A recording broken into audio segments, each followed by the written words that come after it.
దగ్గరలో ఉన్నవాళ్ళు. సో విన్నప్పుడు ఎంత బాధ వేసిందంటే, ఇప్పుడు ఆ స్వాగ్ సినిమా చూశాక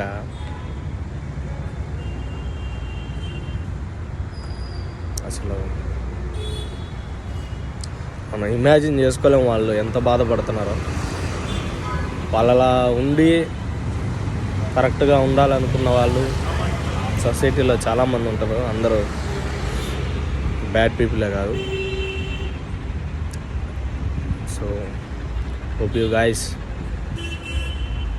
ఇలాంటి సినిమాలు గుర్తించాలి, వీటికి ఇంకా క్రెడిబిలిటీ రావాలి.